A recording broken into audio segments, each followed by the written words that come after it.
본문에 보면 오늘 본문의 배경은요 1절에서 설명을 하고 있습니다.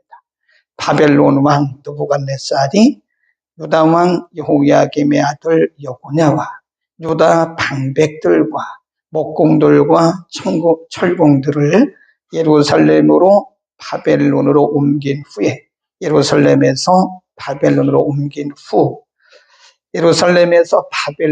옮긴 요 때가 거기다 참고로 써놓으세요. 주전 BC 586년입니다. 그러니까 그 직후에 하나님이 지금 예레미야를 통해서 환상을 보여주세요. 앞으로 어떻게 하나님께서 이 백성들을 인도할 것인가. 그리고 두 가지 환상을 보여주시는데 예루살렘 전, 여호와의 전, 성전이죠.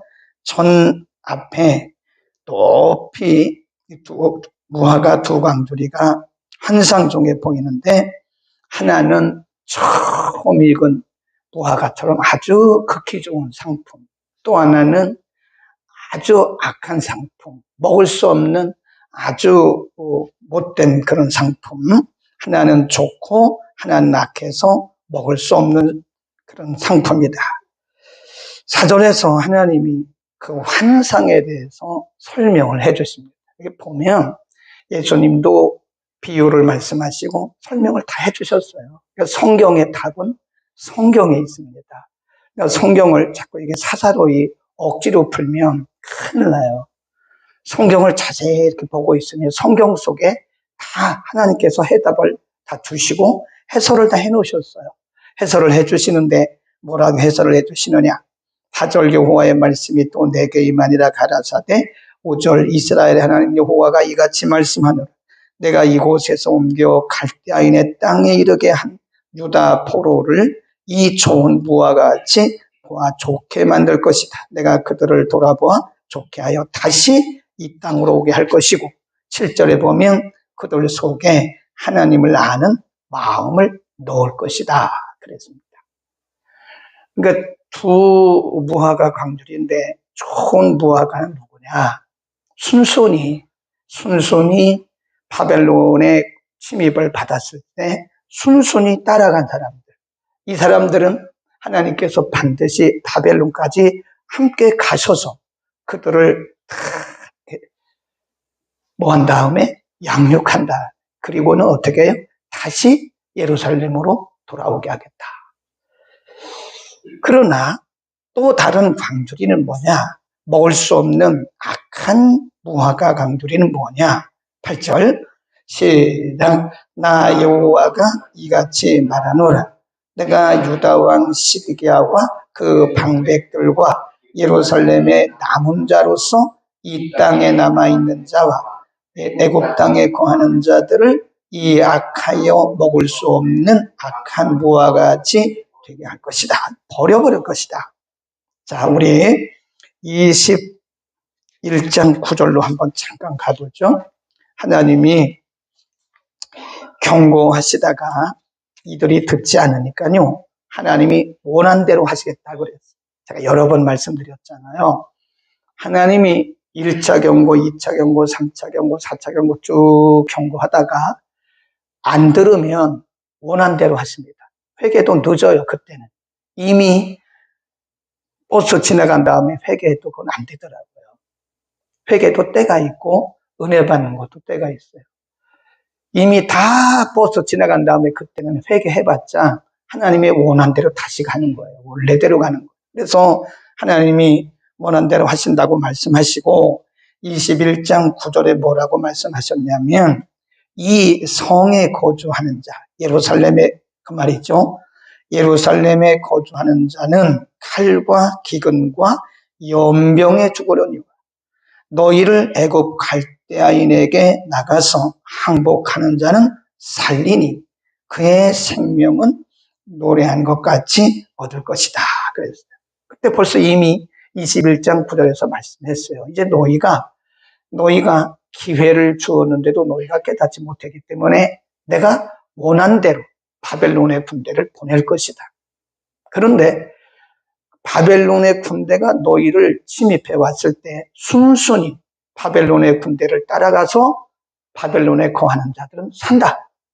그러나 그것을 거스리고 애굽으로 도망간다든지 저 위에 사마리아로 도망간다든지 아니면 예루살렘 성에 거하는 자들은 다 망한다. 이미 말씀하셨어요. 그 말씀을 대신 환상을 통해서 반복해 주시는 거다.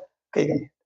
이해하시겠죠? 그러니까 두 광조리는 환상 중에 성전에서 본 거예요. 한 광조리는 좋은 광조리인데 그것은 21장 9절 말씀처럼 하나님의 말씀에 하나님의 그 징계를 순순히 받는 자들은 산다. 그 말씀이고 하나님이 징계 매를 대셨는데 그것도 거부하고 다른 나라로 애굽으로 도망가고 아니면 그 성에 살고 아니면 저 사마리아로 도망가는 사람들은 반드시 죽는다. 그 얘기입니다. 그래서 오늘 이 환상을 통해서 우리에게 주시는 중요한 교훈이 몇 가지가 있는데 그 중에 하나가 뭐냐면 잘 적어 놓으세요. 하나님은 징계 중에도 함께 하십니다. 네. 하나님이 우리의 아버지가 되시고 우리가 그분의 자녀가 되기 때문에 우리를 징계하신다고 해서 우리 버린 게 아니에요. 근데 우리는 많은 경우에 우리가 징계를 받으면 버림받았다고 생각하는 거예요. 그러니까 징계받을 때 원망하고 불평하고 불신앙에 빠지고 그러는 거예요. 근데 징계도 하나님의 섭리의 방법입니다. 아멘. 그러니까 우리는 지난 주일에 말씀드린 것처럼 업적주의 신앙에 빠졌어요. 인과주의입니다. 인과. 그건 불교의 사상이에요. 우리도 모르게 우리 기독교 안에 불교적인 사상이 꽤나 있습니다. 건선징악, 이건 성경의 사상이 아니거든요. 그러니까 잘 되면 하나님의 축복이고 안 되면 나는 저주를 받았다. 절대 그게 아닙니다. 하나님의 자녀들은요, 죽어도 살아도 그분 손에 있는 거예요. 아멘. 근데 우리는 잘 될 때는 할렐루야 하고 잘 될 때는 내 생각대로 되고 우리가 기도가 응답이 되었다고 믿을 때는 나와서 간증하고 사람들에게 간증하고 또 어려운 일을 당할 수 있죠. 사람이 살아가는데 아무리 믿음이 좋고 아무리 기도를 많이 해도 인간은 판단력이 완벽하지를 못해요. 그래서 가다 보면 어긋나기도 합니다.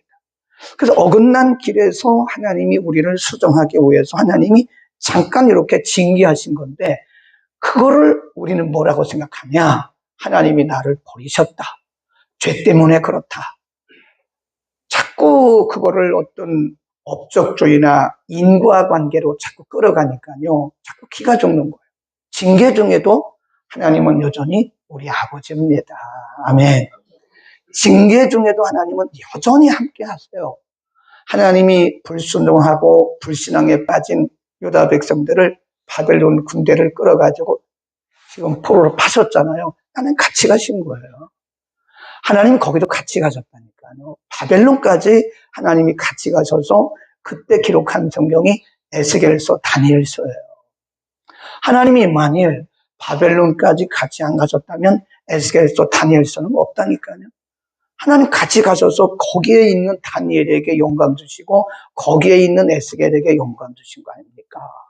그러니까 우리가 반드시 기억해야 하는 것은 징계 중에도 여전히 하나님은 우리 아버지고 여전히 나는 하나님의 자녀고 내가 죄가 많아서 하나님께 버림받았다. 이런 생각은 성경적이 아니다 하는 것입니다. 그러면 우리가 잘 될 때는 하나님이 우리 아버지고 안 될 때는 그럼 하나님 우리 아버지 아닙니까? 변함없어요. 그분의 긍휼과 그분의 사랑은 그리고 우리와 하나님과의 관계는 업적 관계가 아닙니다. 무슨 관계예요? 언약 관계입니다. 아멘. 하나님과 우리와의 관계는 언약 관계이기 때문에 하나님 우리를 징계를 한이 있어도 버리시거나 그런 건 아니에요. 절대로 아닙니다. 징계 중에도 우리는 감사해야 되고 징계 중에도 기뻐해야 되고 징계 중에도 하나님을 온전히 예비하는 게 맞습니다. 아멘. 그 다음에 징계의 궁극적인 목적이 뭐냐? 7절에 보면 징계의 궁극적인 목적 7절 시작. 내가 여호와인 줄 아는 마음을 그들에게 주어서 그들로 전심으로 내게 돌아오게 하리니 그들은 내 백성이 되겠고 나는 그들의 하나님이 되리라. 이거예요. 이들이 하나님을 중심으로부터 떠나니까 하나님이 누군지 모르잖아요. 제가 예루살렘에 살면서 바벨론 포로 가기 전에 이사야 선지자를 통해서도 말씀했어요. 이 사람들은 안식일 지키고 유월절 지키고 뭐 맥주절, 수장절, 또 월삭 다 지킨다. 번제, 희생에 다 드린다.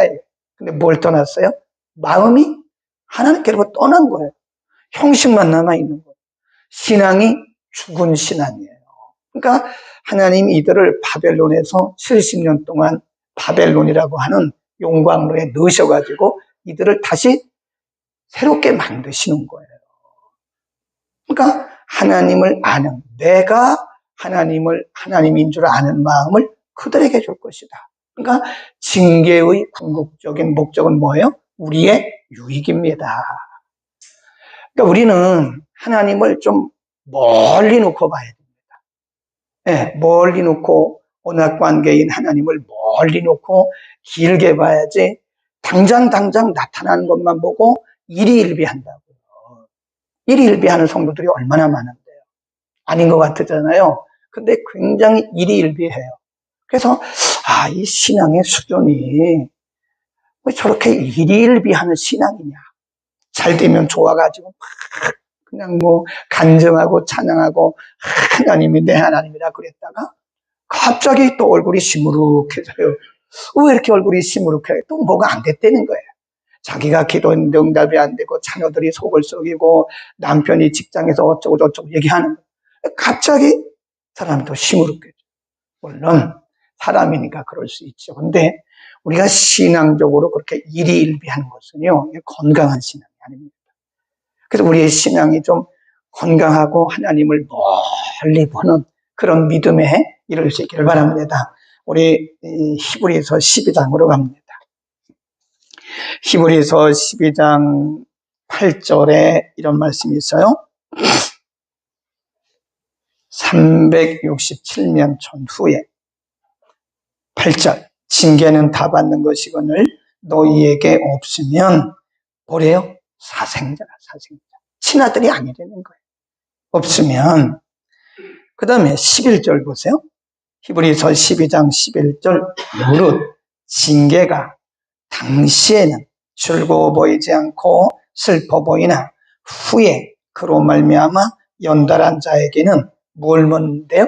의의 평강한 열매를 맺나니 그러므로 피곤한 손과 연약한 무릎을 일으켜 세우고 너희 발을 위하여 곧은 길을 만들어 저는 다리로 하여금 어그러지지 않고 그 고침을 받게 하라.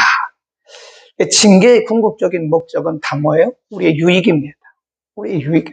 욥기 3장에 보면 처음에는 하나님 앞에 인간적인 마음을 표했어요.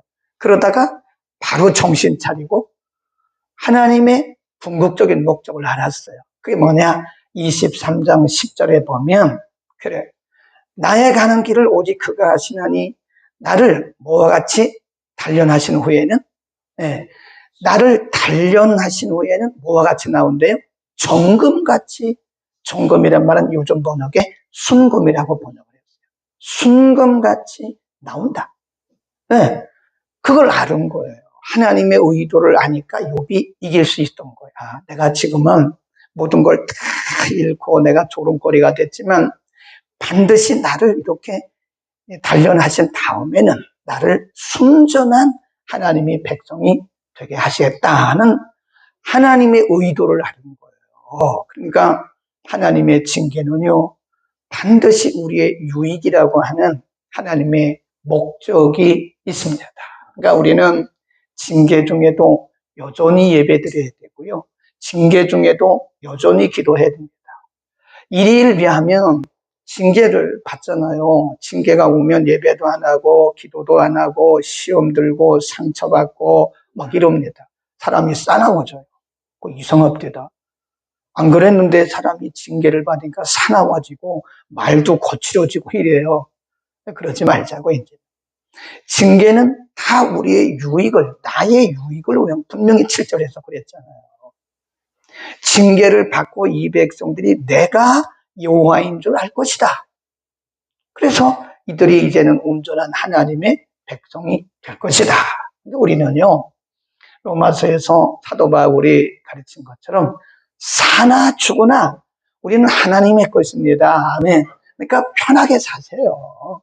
일일비하지 말고. 뭐가 좀 잘 됐다고 그래가지고 내가 기도했더니 뭘 기도했더니예요. 물론 기도해서 그런 것도 있지만 하나님의 전적인 은혜죠. 괜히 막 그냥 기고만장해서 내가 기도했더니 하나님이 복 주셨다고 막 이러지 말고, 또 우리가 뭐 좀 안 됐다고 그래서 그게 내 인생의 끝이 아닌데 그건 내 인생의 끝인 것처럼 원망하고 불평하고 짜증내고 거칠어지고 그러면 누가 우리를 보고 저 사람들이 살아계신 하나님을 믿는다고 말하겠나요? 인간이기 때문에 그런 면이 없을 수는 없어요. 그러나 그런 부분들이 최소화돼요. 최소화. 그래서 항상 기뻐하라고. 네. 제가 아는 어떤 분은요, 요즘에 다리 수술을 여러 번 했어요. 그래서 막 이 무릎 수술을 해가지고 이분이 6개월을 누워있어야 된다잖아요. 사역자인데. 사역자가 6개월을 누워있다고 생각해 보세요. 그게 되겠습니까? 그런데 항상 웃어요. 물어봤어요. 아니, 뭐가 좋아서, 아니, 갑자기 다리가 이렇게 무릎에 관절에 이상이 생겨가지고 수술을 해서 의사가 6개월 동안 걷지 말라 그러는데, 아니, 뭐가 좋아서 이렇게 항상 웃냐고 그랬더니, 아니, 성경이 항상 기뻐하라고 그랬냐고. 응? 성경이 항상 기뻐하라, 범사에 감사하라, 쉬지 말고 기도하라고 그랬는데, 그러면 성경대로 살아야죠 그러더라고. 아멘. 근데 우리는요, 이게 가만히 보면 성경과 우리 생활이 이원화됐어요. 성경은 성경이고 우리 생활은 생활인 거예요. 이게 보면 성경대로 안 살아요. 말씀대로 살게 하여 주옵소서. 기도는 하죠. 말씀이 제일입니다. 말은 하죠. 그런데 막상 어떤 위기를 만나면 말씀대로 안 살더라고요. 말씀대로 안 살고 이원화됐어요. 말씀은 말씀이고 나는 나고. 그러니까 이렇게 보면 저분들이 정말 하나님의 말씀을 살아계신 하나님 말씀으로 믿는 건가? 아니면 그냥 추상적으로 그냥 그렇게 살아가는 건가? 네, 항상 웃읍시다. 얼굴 피세요. 심각하게 살지 마세요. 심각하게 다니는 사람도 있어요. 왜 이렇게 심각해? 갑자기 뭐가 안 됐다고. 조금만 기다려요. 조금 기다리고 있으면 하나님이 일하실 텐데 내가 왜 앞서가면서 그러냐? 하나님이 우리보다 앞서가시면서 우리가 하나님의 자녀이기 때문에 그분이 알아서 합니다. 안 되는 것 같고 죽을 것 같고 지금 실패한 것 같고 수렁에 빠진 것 같지만 우리는 그분의 자녀이기 때문에 그분이 알아서 해요. 아멘. 그래서 세 번째 이런 말씀 있잖아요. 우리 아까 21장 9절 읽었잖아요. 그래서 하나님이 우리를 징계하실 때는요, 하나님의 의도와 목적을 이제 알았잖아요. 징계의 목적도 알았잖아요. 우리를 유익하게 한다고 분명히 우리 성경이 말씀했잖아요. 그러면 순순히 받으라는 거예요. 순순히 징계를 받아야지 여기 가서 물어보고 저기 가서 물어보고 이랬다 저랬다 그러면 안 된다니까요. 싸나워지고 말도 거칠어지고 원망하고 불평하고 뭐 이러면 신앙이 어디냐? 예수님이 제자들에게 말씀하시기를 이 믿음이 적은 자들아 너희 믿음이 어디 있느냐? 네, 너희 믿음이 어디 있느냐? 제자들이 배 안에서 있다가 예수님은 주무시고 풍랑을 만났어요. 그냥 파도가 쳐가지고 물이 그 바닷물이 배로 들어와요. 그러니까 배가 침몰되잖아요. 침몰되기 직전이잖아요. 그러니까 예수님을 막 깨면서 우리가 죽게 됐는데 우리를 돌아보지 않냐고 원망하면서 예수님을 깨우는 거예요. 예수님이 주무셨지만 주무신 게 아니에요. 제자들의 반응을 보고 계셨습니다. 이 친구들이 풍랑을 만나면 어떻게 반응하는지를 이렇게 보고 계셨던 거예요. 그러니까 예수님이 바다를 꾸짖으시고 잠잠케 하신 다음에 제자들에게 뭐라고 말씀하시냐면 이 믿음이 없는 자들아 너희가 왜 의심하였느냐? 너희 믿음이 어디 있느냐? 그 말은 너희가 나와 이렇게 함께 오랫동안 있었는데 너희의 믿음이 과연 어디에 있느냐? 그런 말씀이에요. 믿음이 적다고 그들을 책망하셨다니까요. 어쩌면 그게 우리의 모습일 수 있습니다. 왔다 갔다 왔다 방황하고 원망하고 탓하고 이러면 안 된다. 그냥 묵묵히 하나님께서 어떻게 우리의 길을 인도해 가시는지를 바라보라는 거예요. 잠잠히. 그렇죠. 이스라엘 백성들이 홍해 앞에 서잖아요. 뒤에는 애굽의 군대가 막 추격해 오고 있습니다. 앞에는 홍해가 있습니다. 앞으로 가면 홍해에 빠져 죽는 거예요. 뒤로 가면 애굽의 군대에 죽어요. 이래도 저래도 다 죽는 겁니다. 그러니까 이스라엘 백성들이 막 소리를 질러대면서 누구를 원망해요? 모세를 원망하는 거예요. 왜 우리를 애굽에서 이끌어내가지고 이렇게 죽게 만드냐?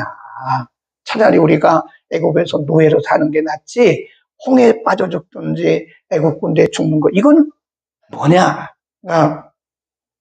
하나님이 모세의 마음속에 기도할 마음을 주시죠. 모세가 하나님 앞에 부르짖어요. 하나님이 모세에게 말씀하시기를 내 손에 있는 것이 뭐냐? 지팡이입니다.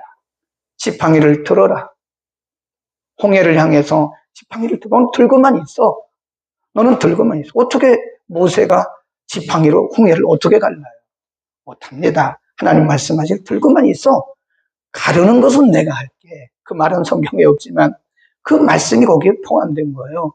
너는 그냥 지팡이를 들고만 있어. 그러면 내가 홍해를 가를게. 그때 모세가 한 말씀이 너희는 가만히 있어. 이 가만히 있어 그 말이요. 잠잠하라 그런 뜻입니다. 그러니까 우리가요 이 징계의 기간에는요 왔다 갔다 그렇게 하지 말고요 잠잠히 이렇게 보세요. 잠잠히 하나님이 어떻게 일하시는가를 보면 그분이 개입하세요. 틀림없이 그분의 능력의 손이 개입하시고 간섭하셔서 일하시는 것이 보입니다. 우선 당장은 안 보여도 잠잠히 기다리면 그분이 일하시는 게 보입니다. 그게 잠잠한 신앙입니다. 다 하지 말라고. 어디 가서 기도받은들 똑같아요. 그 하나님이지 어디 가서 기도받는다고 그분이 다른 분입니까? 똑같은 분이죠. 기도하겠습니다. 걸어가신 우리 아버지, 오늘 무화과 광주리의 환상을 통해서 징계의 유익성과 징계의 궁극적인 목적, 그리고 징계를 받을 때는 우리가 어떤 자세를 가져야 되는지 가르쳐 주셨습니다. 우리는 완벽한 인생이 아니기 때문에 우리가 아무리 열심히 살고 아무리 기도를 많이 하고 아무리 성경을 많이 하라도 우리는 판단이 부족하고 우리가 잘못된 길을 갈 때가 많습니다. 그럴 때마다 우리의 길을 수정하시기 위해서 우리에게 다가오시고 때로는 크거나 작거나 우리에게 징계, 매를 대시는 하나님을 우리가 찬양합니다. 히브리서 12장 8절을 통해서 징계는 다 받는 것이거늘 징계가 없으면 사생자요 참 아들이 아니라고 주님 말씀하시면서 징계를 통해서 우리를 온전케 한다고 말씀하셨습니다. 잠잠히 하나님을 바라보는 일희일비하지 아니하고 잠잠히 하나님을 바라보는 견고한 믿음을 우리에게 허락하여 주옵소서. 징계 중에라도 여전히 하나님은 우리 하나님이시고 여전히 하나님은 우리 아버지시고 우리와 함께하고 계심을 믿게 하시고 하나님의 일하시는 손길을 잠잠히 주목하는 우리 모두가 되게 하여 주옵소서. 이제는 일희일비하는 어린아이적인 신앙에서 성숙한 성인의 신앙으로 발돋움할 수 있도록 우리 모두에게 은혜를 베풀어 주옵소서. 주님을 바라보는 눈을 밝혀 주옵소서. 예수 그리스도의 이름으로 기도드립니다. 아멘.